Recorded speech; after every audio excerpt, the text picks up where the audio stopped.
Hi friends, ഞാൻ Lawrence. ഞാനിപ്പോൾ നിൽക്കുന്നത് നമ്മുടെ ഫൈസൽ ഹുസൈൻ സാർ സംവിധാനം ചെയ്യുന്ന കട്ടപ്പാടത്തെ മാന്ത്രികൻ എന്ന സിനിമയുടെ ഡബ്ബിംഗ് നടന്നുകൊണ്ടിരിക്കുകയാണ്. ആ സ്റ്റുഡിയോയിലാണ് ഞാനിപ്പോൾ ഉള്ളത്.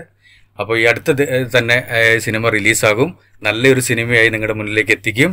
അപ്പോൾ എല്ലാവരും ആ സിനിമ തിയേറ്ററിൽ കണ്ട് നല്ല രീതിയിൽ വിജയിപ്പിക്കണമെന്നാണ് ഞാൻ നിങ്ങളോട് ഒരു അപേക്ഷ പോലെയാണ് നിങ്ങളോട് പറയുന്നത്. കാരണം എന്ന് വെച്ചാൽ എൻ്റെ ഏറ്റവും വലിയൊരു സ്വപ്നമായിരുന്നു ഒരു സിനിമയിൽ അഭിനയിക്കണം. അതിന് അദ്ദേഹം എനിക്ക് അവസരം തന്നു. അത് നല്ലൊരു കഥാപാത്രം തന്നു. അത് തിയേറ്ററിൽ കാണുമ്പോൾ എനിക്കുണ്ടാകുന്ന സന്തോഷം അതേപോലെ നിങ്ങൾക്കും അതേപോലെ ഉണ്ടാകണം. അതുപോലെ ഒരുപാട് ആർട്ടിസ്റ്റുകൾ ഇതിനകത്തുണ്ട്. പുതിയ ആളുകളുണ്ട്, പഴയ ആളുകളുണ്ട്. നല്ല ഫിലിമാണ്. എല്ലാവരും വന്നിട്ട് തിയേറ്ററിൽ തന്നെ വന്ന് മാക്സിമം ആളുകൾ വന്നിട്ട് തിയേറ്ററിൽ വന്നത് കണ്ട് ഈ പടം വിജയിപ്പിക്കണമെന്നാണ് എൻ്റെ ഒരു അപേക്ഷ. എന്നാൽ ഇത് നിങ്ങൾക്ക് അത്ര ഒരു രസമായി തോന്നുന്നൊരു ഫിലിമായിരിക്കും.